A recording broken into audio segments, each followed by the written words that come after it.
All right, welcome back to the garage and Project Beetle. And we have the space heater because it is once again winter and it's 2024 now. And we gotta stay warm in the garage. So here is the fender and the two connection points to the bumper on the passenger side. Now this is the piece that broke off. So in order to get this to reattach, I can reattach on this side with this side of the fender and my bracket set up here, and that will be fine. But I want to see if I could fabricate something just to get me by so the bumper can be connected on this side as well to the other side of the fender. And then of course the headlight housing will be right here. And it might work if I just left this alone and only connected this part, but I just want to give it a shot, just so this is not flapping around when I'm driving it or it doesn't pop out again.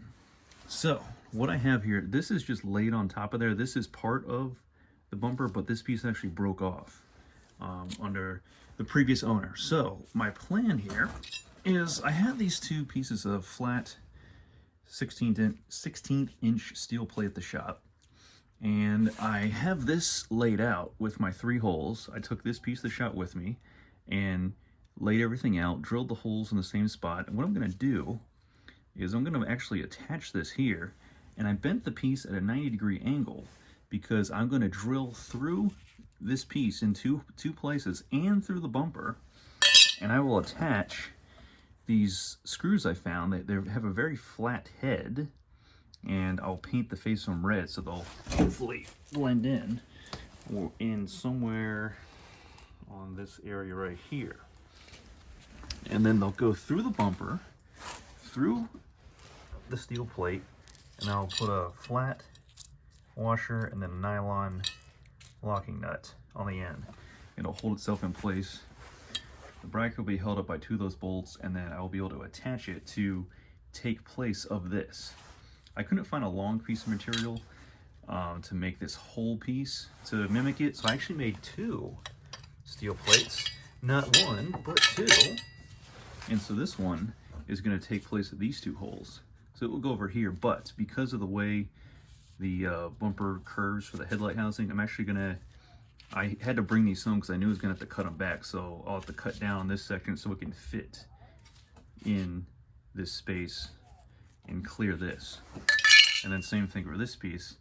I'll have to cut it on the right side here so it can clearance against the side of the bumper. And then I'll take this off and lay that down. This piece I'm just going to take off. It's just a plastic piece that's glued on the inside of the bumper.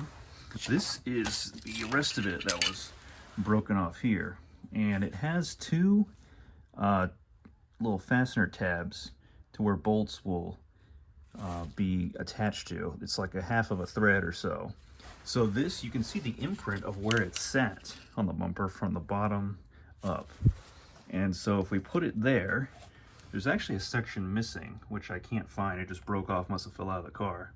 So what I can do is I can actually just, kind of just cut this back down here, because I only need from this fastener to that fastener hole,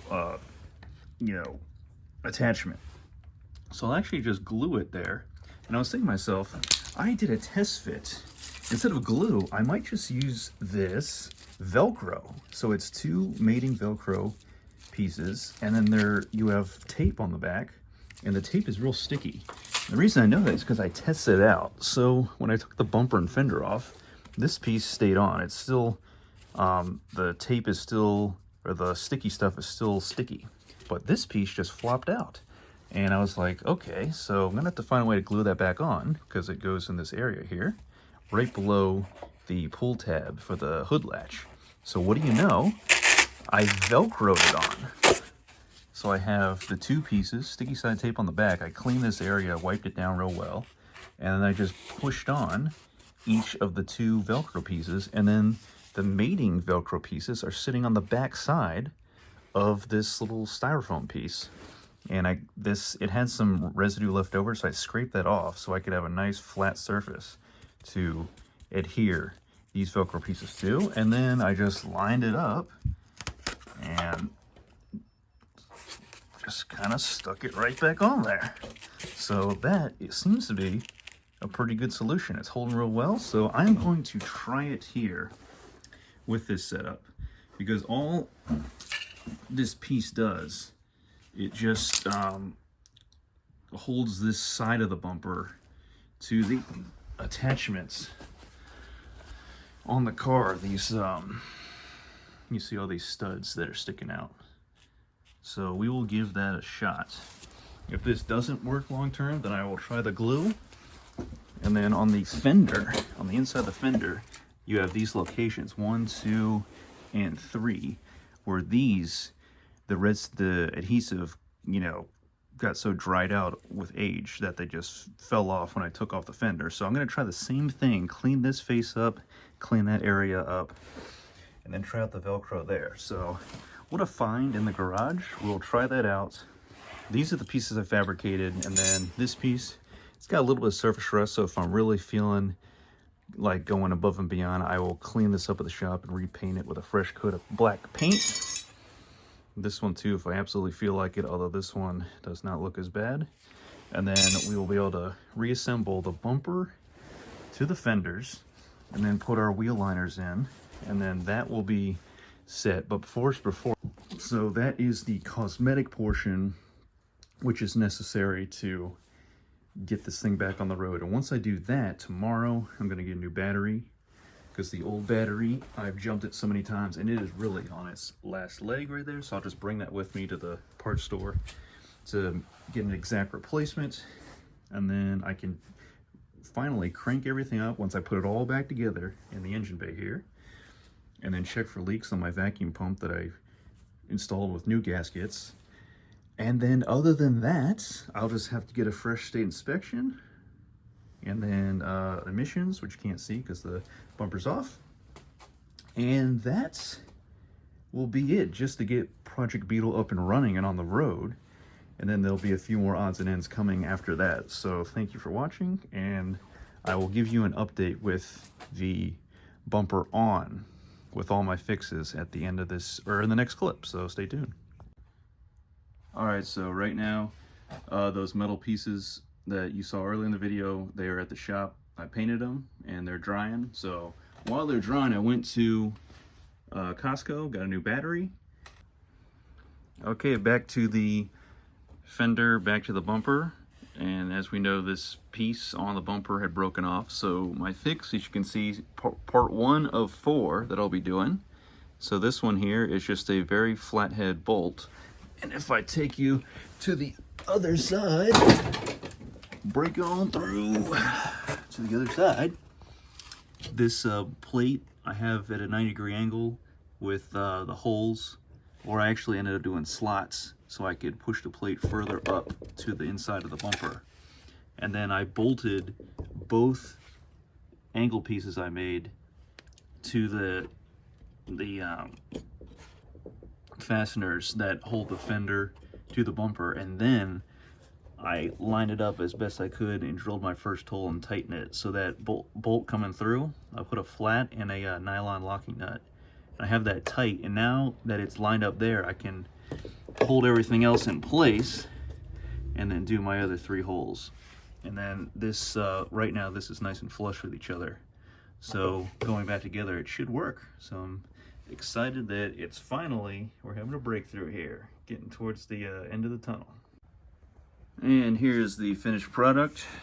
It's not perfect, it's definitely a 10-footer, maybe even a 15-footer. But we have 2 bolts into each hardware angled piece that I made for both sets of them. So 4 bolts in total, and they almost sit flush. They stick out about 1/16 of an inch. So yeah, they this is nice and flush with each other. You can see a very slight gap, but that is where the old piece would have been, and it's around here somewhere. It was about that thickness. Yes, right here. Ugh. Keep hopping over this bumper and fender all the time. So yeah, you can see it would have taken up that gap and that is why the other side is flush. So that's my story, and I'm sticking to it. And now we can finally, with it all together, start the reinstall. And I can reinstall the bumper and fenders and then put the headlight housings in after, so I don't scratch them up trying to reinstall this, because this is a real pain. It's really a two-person job, but I'll see what I can do. Okay, so battery tie down, got it in, got it tight. Don't ask me how, just if you have to do that, I don't know what to tell you. That's near impossible without trying to strip the top of the bolt head. It's tight though. Bumper and fenders, just kind of grab the middle and just kind of work it on, and you can maybe grab the sides a little bit and kind of like try to bow them out slightly so they can clear and you can get back to where you need to be. It looks like the first thing I need to do is get these tabs into the surrounds of the headlight housing. I've got one here, one going into here, and then this one actually looks like it's gonna go right in there, I believe. And then all these can line up later. And if you look under here, come on, automatic flash. See, iPhone 14, you gotta wait for the automatic flash to come on. You can't just manually turn it on, which is kind of weird. And this piece, you have all these studs sticking out, and then you can get those lined up once you push everything back further. And what else? These two holes in the front line up with these two. It's pretty straightforward. And I'll keep messing with this, get everything lined up. All right, update. We got the passenger side fender tight from this bolt all the way down to back here. And then underneath, the two T30 bolt heads tightened up. And then you got 5 of these 10mm nuts all the way up. And then a 10mm bolt here, 10mm bolt there. And then this T30 right here, because the other 4 I already had tight. There's my new brackets, looking pretty shabby. Or opposite of shabby, looking pretty good, not too shabby. Words. Got the turn signal bulbs plugged back in. And now I can get the wheel liner on next. So I'll do that, but I'm gonna go ahead and tighten down all the hardware for the driver's side fender. And then I can even put the headlights in. And I can still access the 5mm hex, I believe, to tighten the headlights in once I get them tight. It's right there. There we go. Now it'll focus. So I just gotta get that. And oh yeah, I gotta change the license plates over to the new ones I got. Change the oil on her, or road test it first. Really doesn't matter. I don't think another 3 miles will kill it, but knock on wood, right? And what else? This is the driver's side fender. And we're close. We're pretty close. I'm pretty excited about that. All right, let's keep it rolling.